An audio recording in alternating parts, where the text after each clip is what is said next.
Good afternoon, everyone. I'm Stella Porter. Thank you so much for joining us for this 13 now afternoon news update. We have lots of news to get to, but first, sunny skies over the capital region this morning and afternoon. We are tracking some weather, though, that may impact your commute home.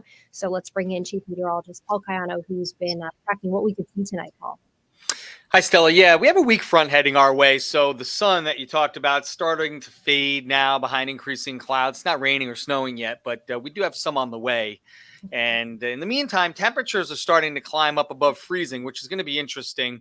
You see the front heading our way, the clouds thickening up, Albany right in the center there, and the front out by Buffalo is making steady progress in our direction. So I think by late afternoon and into the evening hours, we're going to get a little shot of rain and snow. It's not a big storm, and it doesn't have a lot to work with here. So let's say a few hours of some mixed precipitation at times. So timing it out hour by hour, notice temperatures in the upper 30s, so above freezing as precipitation moves in, probably during or shortly after the evening commute. So timing is going to be close here.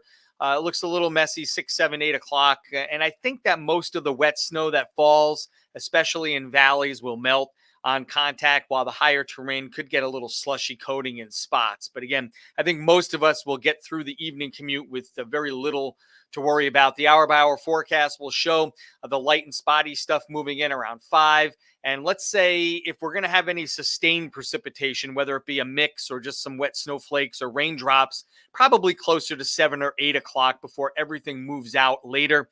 Drying it out overnight tomorrow looks nice. Then another system comes in as we get into the day on Thursday. It starts out dry.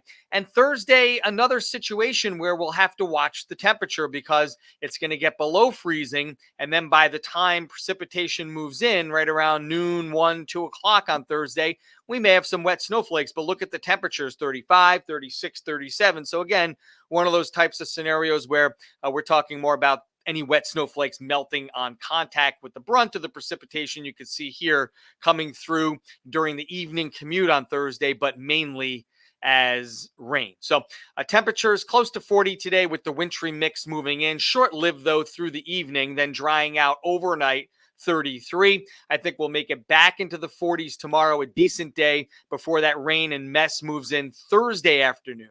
Friday looks great, 51 with a good amount of sunshine. And right now, a storm for the beginning of the weekend is looking less likely. So I think Saturday is going to wind up looking okay. We'll continue to track that storm along the coast. It looks too far away now. Either way, Super Bowl Sunday, if you have plans, even just locally, it doesn't look like anything weather-wise that should slow you down. Temperatures back into the 30s. Stella. That's good news, Paul. And fingers crossed Saturday gets even better as we see the storm kind of looking weaker as the week goes on. Yeah, it does. And that's been the trend over the next couple of days, the last couple of days. And we'll see what the next couple of days show us about Saturday and Sunday. All right. Thank you so much, Paul. Okay. Okay, we are following some breaking news right now out of Watervliet. A former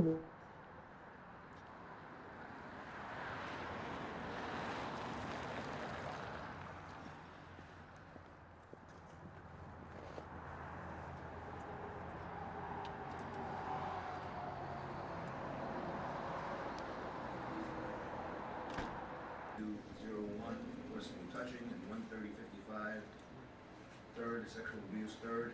Justice. My life changed that night.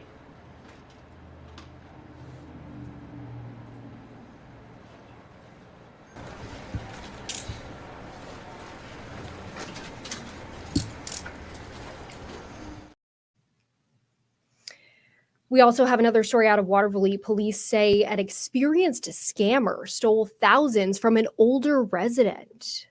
Police say 75-year-old neighbor was approached by this man, Joseph Salion. He said he worked for the city of Watervliet. Salion, according to police, informed that victim that their driveway was in violation of Watervliet city code. He told them there would be fines if it was not fixed immediately. That victim paid Salion $3,000 for unnecessary repairs.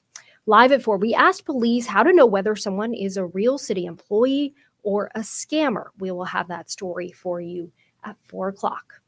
That is it for our 13 Now afternoon news update. I'm Stella Porter. Thank you so much for joining us and have a great day.